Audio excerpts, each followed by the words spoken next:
যে একজন মুখ্যমন্ত্রী হয়ে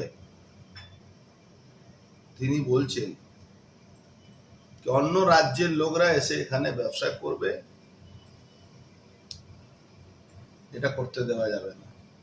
তার জন্য উনি ফুটপাত নিজেই বসালেন, নিজেই চপ মুড়ি ব্যবসা করার জন্য বললেন, আর নিজেই সেটা তুলে দেওয়ার জন্য চক্রান্ত করছেন। আর রোহিঙ্গাদেরকে, মুসলিমদেরকে বাংলা ডেমোগ্রাফি যেভাবে চেঞ্জ করাচ্ছেন, বাংলাকে আলাদা করে প্রধানমন্ত্রী হওয়ার স্বপ্ন দেখছেন, তার জন্য আজকে ইন্ডাস্ট্রি হালগুলো এরকম। ভারতবর্ষে দুটো রাজ্য আছে যেখানে সব থেকে বেশি কোথাও বাংলায় ধান হয়, মানে চাল হয়, আর পাঞ্জাবে গম হয়। ভারতবর্ষে দুটো রাজ্য সব থেকে বেশি এই গানি ব্যাগগুলো, জুটের ব্যাগগুলো কিনত। পাঞ্জাব গভর্নমেন্ট আপ গভর্নমেন্ট আছে, যেটা পুরোপুরি খালিস্তানের সমর্থক। পাঞ্জাবকে খালিস্তানিদের হাতে বিক্রি করে দিয়েছে। আর দ্বিতীয় হলো পশ্চিমবাংলা, যেটা রোহিঙ্গাদের হাতে উনি প্রায় কবজায় দিয়ে দিয়েছে। দাঁড়ান না, বলছি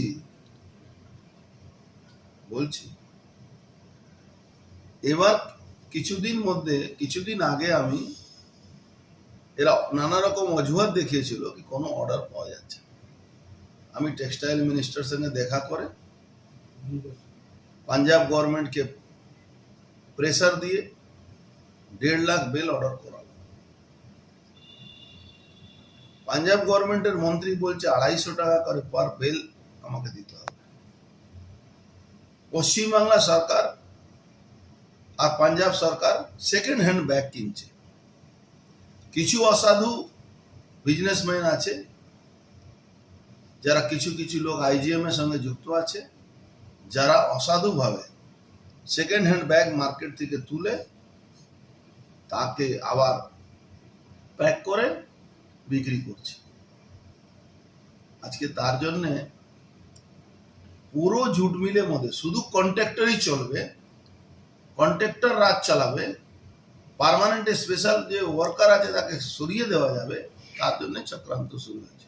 রিলায়েন্স জুট মিলের শ্রমিকরা রাস্তায় নেমেছে কি পার্মানেন্ট আমরা, স্পেশাল আমরা, আমাদেরকে কাজ দেওয়া হচ্ছে না, কন্ট্রাক্টরদেরকে কাজ দেওয়া হচ্ছে। আজকে এংলো ইন্ডিয়া তো সেম পজিশন, পার্মানেন্ট স্পেশাল যারা আছে তাদেরকে কাজ দেব না, কন্ট্রাক্টরদেরকে কাজ দেব। এইটা নিয়ে ঝামেলা শুরু। এই কন্ট্রাক্টররা কি শাসক দলের? কন্ট্রাক্টর মানে তৃণমূল মানে কন্ট্রাক্টর। পুরো রাজ্যে তো তৃণমূল আর কন্ট্রাক্টর একই হয়ে গেছে। মমতা ব্যানার্জি নিজেও বলছেন তো কত টাকা পেয়েছিস, একজন মন্ত্রীকে বলছেন কত টাকা পেয়েছিস, কত টাকা হিস্সা নিয়েছিস, পুলিশকে বলছেন, তৃণমূলের মিনিস্টারদেরকে বলছেন, তৃণমূলের এমএলএদেরকে বলছেন, চেয়ারম্যানদেরকে বলছেন, কাউন্সিলরদেরকে বলছেন। আজকে উনি বুঝতে পারছেন কি এরা লুটপাট করে নিজে খাচ্ছে, আমাকে দিচ্ছে না, তার জন্য এইসব হচ্ছে। না কি হচ্ছে? জুটের কি কোনো ঘাটতি আছে, কাঁচামালের অভাব বা এরকম? পুরোপুরি মিথ্যা কথা। কোনো জুটের অভাব নেই, বাংলায় কোনো জুটের অভাব নেই। ইন্ডাস্ট্রি দিনে দিন বন্ধ হয়ে যাচ্ছে, তারপরে জুটের অভাব কি করে থাকে? রোজ ইন্ডাস্ট্রি 5 দিনে 7 দিনের জায়গা 3 দিন চলছে, তা জুটের অভাব থাকতে পারে? তো এমনি এক্সেস হয়ে গেল, জুটের অভাব কোথা থেকে? প্রত্যেকটা জুট মিলে সমস্যা দেখা দিচ্ছে যে প্রত্যেকটা জুট মিলে শিফট কম করে 5-7 দিনের জায়গা 3 দিন 4 দিন চলছে। এর কারণ ছিল এরা অর্ডারে অজুহাত দেখাচ্ছিল। অর্ডারে অজুহাতটা পাঞ্জাব গভর্নমেন্টের মন্ত্রী, বাংলার মন্ত্রী, এরা টাকা চায়, আমরা মাল কিনবো, টাকা দিতে হবে। এমনি যেখানে রোজগার নেই সেখানে এরা যদি টাকা দিতে থাকে তাহলে কি করে প্রফিট হবে? প্রফিট না হলে ওয়ার্কাররা বাঁচবে কি করে? সমস্যা মেটাতে রাজির একটাই কারণ আছে, বাংলার মানুষকে ভাবতে হবে 1,000 টাকা দিয়ে নিয়ে মমতা ব্যানার্জিকে ভোট দিল, আজকে অবস্থা কোন জায়গায় যাচ্ছে। দিনে দিন ইন্ডাস্ট্রি বন্ধ হবে, লোহা চোররা লোহা বেচবে, রাত্রিবেলা ট্রাক লাগিয়ে লোহা মেশিন ভেঙে সাফ করে দেবে।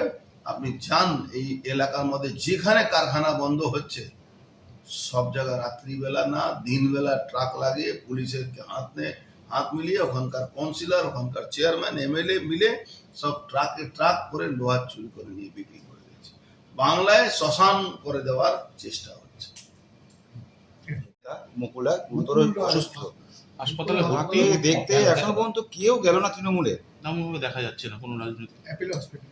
তৃণমূলের কাজ হলো ইউজ অ্যান্ড থ্রো, কিন্তু মুকুলদা কোন পার্টিতে আছেন কোনো ব্যাপার নেই, তৃণমূল সবসময় এটাই করে। আমি বিজেপি শুধু নয়, আমি পার্সোনালি মুকুলদাকে দেখতে যাব, ছেলের সঙ্গে আমার কথা হয়েছে। আমরা ওর পরিবারের সঙ্গে আছি, ছেলেকে আমি সমস্ত রকম সাজেশন দিয়েছি, ওনার পাশে, ওনার পরিবারের পাশে আমরা সবসময় আছি। দুদিন ধরে হাসপাতালে ভর্তি, কেউ খোঁজ খবর নেয়নি। সেটা আমি খোঁজ খবর তো তৃণমূল বললাম না, তৃণমূল মানে ইউজ অ্যান্ড থ্রো।